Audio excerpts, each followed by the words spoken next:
अपनी एक चर्चा चल रही थी कि जब स्वाध्याय को अपन जीवन में अपनाते हैं, अपने व्यवहारिक जीवन में अपन अप्लाई करते हैं और अगर हमें करना आ जाता है तो वही सच्चा स्वाध्याय है।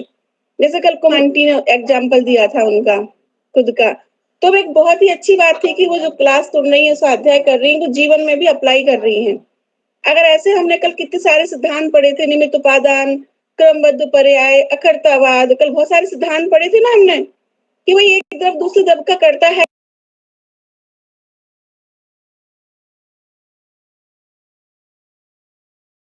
दूसरी तरफ का करता है ही नहीं, तो सामने वाला ना तो मुझे सुखी कर सकता है ना मुझे दुखी कर सकता है। मेरे सुख दुख का बीज मेरे अंदर ही है। वास्तव में तो मेरे सिर्फ सुख का ही उपाय मेरे अंदर है, दुख का भी नहीं है। क्यों? क्योंकि दुख तो आत्मा का विभाव भाव है, वो तो पर के लक्ष्य से उत्पन्न होता है। जब यह जीव पंचेंद्रिय के विषयों में दृष्टि करता है, पंचेंद्रिय के विषयों में लक्ष्य करता है और उनमें अपनत्व बुद्धि करता है, ममत्व बुद्धि करता है, तब उस जीव को सुख और दुख अनुभव करते हैं, सुख और दुख का अनुभव करता है।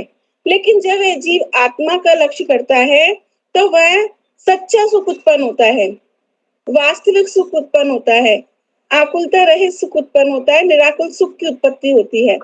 ठीक है, मैंने कल आपसे बोला था कि सबका एक एक एग्जाम्पल सुनूंगी, एक ही सब लोग अपने व्यवहारिक जीवन का एक एक आज का एग्जाम्पल सुनाएंगे। क्या आपके जीवन में परिवर्तन आया है, क्या चीज को आपने अपने जीवन में अप्लाई करने की कोशिश की और उस समय कर पाए, एक्चुअली कर पाए। कुछ ऐसी हुई आज घटना जो आपको कोई सिद्धांत अप्लाई करना पड़ा? नहीं, ऐसे कोई ना घटना नहीं हुई, लेकिन मैंने अपने मन में डिसाइड किया कि मैं पढ़ रही हूँ तो इसको मैं अपने ऊपर मतलब उसमें भी लूंगी।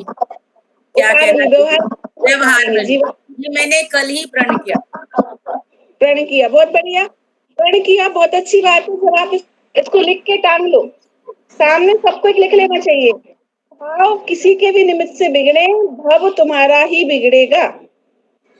एक पूरे गुणागम का, पूरी जिनवाणी का सार आदि लाइन में बोल दिया।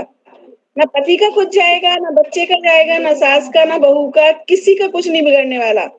उनके निमित्त से हमने अपने भाव खराब किए तो हमारा भव तो 100% बिगड़ गया। जैसे वो होता है ना, मान लो गुस्सा आ रहा है बहुत तेज और किसी के ऊपर हमें ऐसे आग उठा के फेंकनी है, जला देंगे हम आपके सामने वाले को, ऐसे जलते हुए अंगारे अपने हाथ में उठाओ और फेंको सामने ऊपर वाले को जलाने के लिए, तो सामने वाला तो जब जलेगा सबसे पहले किसके हाथ जलेंगे? करके सामने वाले को डराए, धमकाए, दबाने की कोशिश करें तो उस पर कोई असर हो ना हो, हमारी आत्मा में तो क्रोध उत्पन्न हो गया ना, है ना?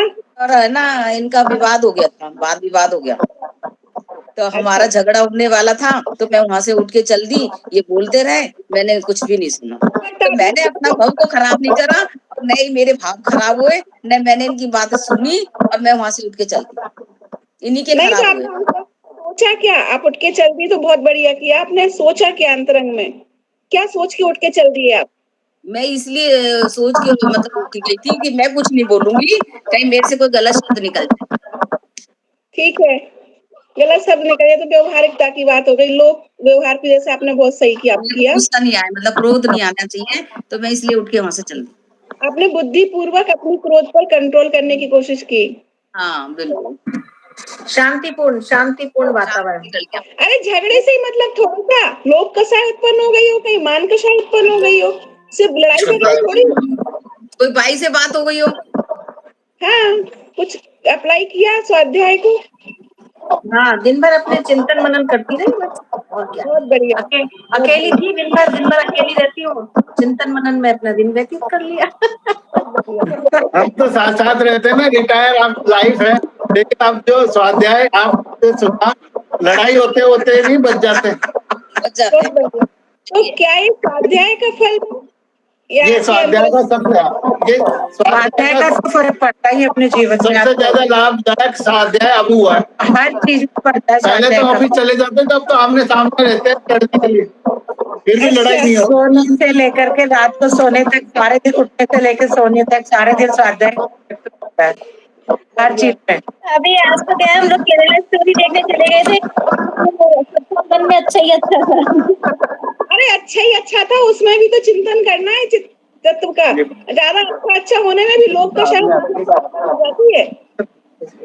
4 कषायों में से जो 2 कषाय हैं, क्रोध और माया, क्रोध मान माया लोभ। मायाचारी लोग कषाय तो राग रूप होती हैं, ठीक है, और जो क्रोध और मान कषाय, 2 कषाय द्वेष रूप होती हैं। अगर आपको बहुत ज्यादा सब कुछ अच्छा लग रहा है ना, इट मीन्स वो भी कषाय का पार्ट है। वहां पर मायाचारी और वहां पर लोभ कषाय उत्पन्न होने के चांस क्या है, होती ही है। समझ में आया? तो वहां पे भी तत्व का चिंतन तो रखना ही है हमें। मान लो पति ने सारी ख्वाहिशें पूरी कर दी, घुमा दिया, खिला दिया, शॉपिंग करा दी, होटल में खाना खिला दिया, तो अब खुश हो गए हम तो। अरे खुश क्या होगा, उसमें भी लोभ कषाय उत्पन्न हो रही कि अभी अगले संडे फिर जाएंगे हम, अब अगले संडे फिर जाएंगे। तो ये भी तो लोभ हो रहा है, और ये भी अनंतानुबंधी लोभ है। समझ में आ रहा है? अगर ये सचमुच अगर इस स्वाध्याय का फल है ना कि जो काम जब होना है, जिस समय होना है, वो तभी होके रहेगा। कितना ही माथा फोड़ लो तुम, चाहे कारपेंटर से चाहे पति से, वो काम नहीं होगा जल्दी। और होता स्वयं जगत परिणाम है जब तक करता अप्लाई करना आने लगा ना, मतलब इस स्वाध्याय का सबसे बड़ा फल है। छोटी छोटी चीजों में अगर हमें अप्लाई करना आ रहा है तो बहुत बढ़िया। मेरा क्या है आंटी, मेरे तो किस्से बहुत सारे हैं। मेरा आदि पढ़ता नहीं था ना पहले, तो मैं उसको पहले बहुत चिल्लाती थी, बहुत गुस्सा करती थी, समझाती थी, उसे डांटती थी, कई बार तो मार भी देती थी, लेकिन वो पढ़ने का नाम ही नहीं लेता था। फिर धीरे धीरे धीरे सुमन भाई साहब से मिली मैं अभी आज से 2 साल पहले। फिर उन्होंने समझाया कि वो जीव भी तो अपनी कुछ होनहार लेकर आया है बेटा। कितना तुम उस बच्चे के पीछे तुम अपना भाव कितना खराब कर रही हो। उस जीव की भी तो कोई होनहार है कि नहीं, वो जीव की भी कोई योग्यता है। तुम्हारे गुस्सा करने से, तुम्हारे डांटने से, तुम्हारे समझाने से वो नहीं समझेगा।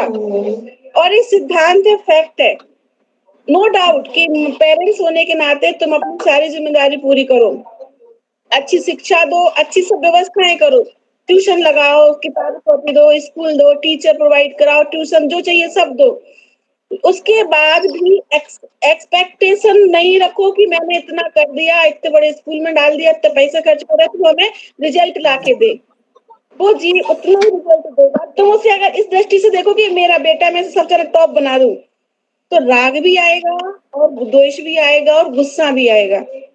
तुम उसको एक मात्र प्राणी देखो, एक जीव की दृष्टि से। जैसे संसार के समस्त जीव हैं, जैसे समस्त जीवों का स्वरूप हम पढ़ते हैं, उसी भी जीव देखो, वो भी जीव है, उसकी भी योग्यता है, उसकी भी होनहार है, वो भी अपना कुछ कर्म और भाग्य लिखा के आया है। ये तो सब जानते हैं कि जो किस्मत में होगा वही मिलेगा, हम कुछ नहीं कर सकते।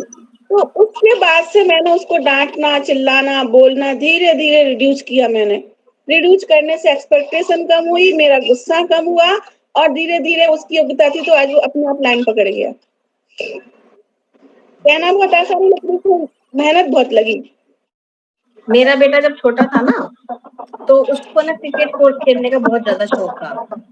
तो वो यूँ कहता था मुझे पढ़ना नहीं है, क्रिकेट खेलना है। तो मैं उसको बोलती थी कि बेटा क्रिकेट अपनी जगह है, लेकिन पढ़ाई अपनी जगह है।